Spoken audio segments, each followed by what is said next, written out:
দুর্গাপূজার মূল বাণী হল দুষ্টের দমন, সৃষ্টির পালন।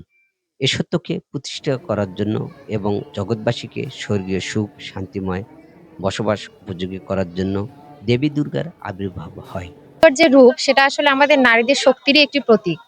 তো আমাদের হিন্দু ধর্মে মানা হয় যে নারী শক্তি হচ্ছে আমাদের কাছে অনেকটা শক্তিশালী একটি বিষয়, এবং মা দুর্গাকে যে আমরা পুজো করি সেটা আমাদের সমগ্র নারী যারা আছি, মেয়ে যারা আছি, তাদের যে মধ্যে মানে অন্তর্নিহিত যে শক্তিটা আছে সেটা মা দুর্গার মাধ্যমে প্রকাশ পায়।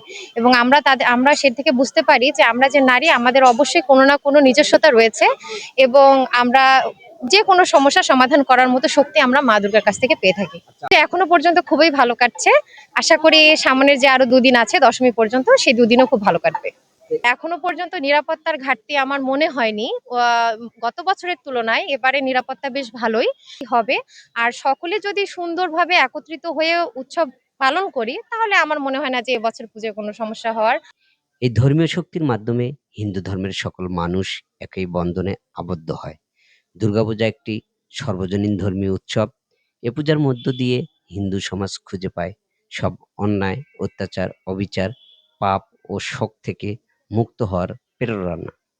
অত্র পূজার মধ্য দিয়ে গড়ে ওঠে সম্প্রীতি এক বড় সেতুবন্ধন।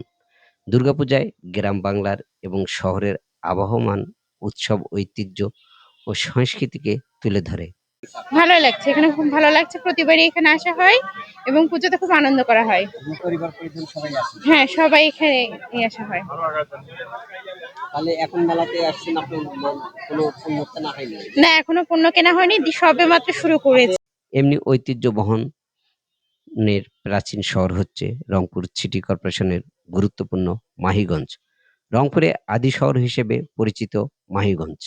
মাহিগঞ্জে অনেক ঐতিহ্য এবং প্রাচীন শৈল্পিক স্থাপনা রয়েছে। রংপুর শহর থেকে ম্যাক্সিমাম 5 কিলোমিটার দূরত্বে অবস্থিত এই মাহিগঞ্জ প্রাচীন শহর। মাহিগঞ্জে সহজে যাওয়ার যোগাযোগ ব্যবস্থা রয়েছে। রিক্সা, অটোরিক্সা সহ সড়ক চালিত যে কোনো যানবাহনে সহজে যাওয়া যায় মাহিগঞ্জে।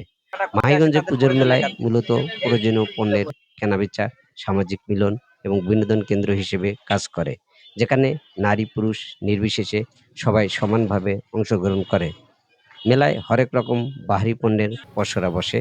মাটির তৈরি হাঁড়ি, পাতিল, বাটনা, নারীদের রান্নার সমস্ত সামগ্রী এই মেলায় বিক্রি হয়। ছোট ছোট শিশুদের জন্য হরেক রকম খেলনা, হাঁড়ি, পাতিল, ঘোড়া, বাঘ, হরিণ, পুতুল, বিচিত্র রকমের পণ্যের পসরা বসিয়েছে দোকানিরা। মেয়েদের জন্য চুড়ি, ফিতা, আলতা, নাকের ফুল, কানের দুল, গলার হার, মঙ্গলসূত্র। গুপ্তপাড়া, পালপাড়া আমার পাওয়া যাবে। সব নিত্য নতুন ডিজাইনের পলা, ইন্ডিয়ান পলা সব এখানে এই ডিসপ্লেটার নাম। হ্যাঁ, এই পলা আর কারো কাছে পাবেন না। আর শাঁখা, শঙ্খ সব নিত্য নতুন ডিজাইনের এই শাঁখা পাবেন। হ্যাঁ, শঙ্খ আছে। শাখা পাওয়া যায় এই মেলায়। মিষ্টান্ন পণ্য, সাজ, বাতাসা, জিলেপি, মিষ্টি, খুরমা। এছাড়াও রয়েছে আচার, ফুচকা, চানাচুর, ঝাল, মুড়ি মাখা। মাইগঞ্জে বেশ কয়েকটি পূজা মণ্ডপ থাকায় শহরে অনেক হিন্দু সনাতন ধর্মের নারীরা, পুরুষরা সেখানে পূজা অর্চনা করতে আসে। শুধু হিন্দু ধর্মাবলম্বীরা সেখানে ভিড় জমায় না, অন্য ধর্মের নারী পুরুষরাও এই মেলায় উপস্থিত লক্ষ্য করার মতো। এজন্য জাতি, ধর্ম, বর্ণ মিলেমিশে একাকার হয়ে আছে এই মাহিগঞ্জে।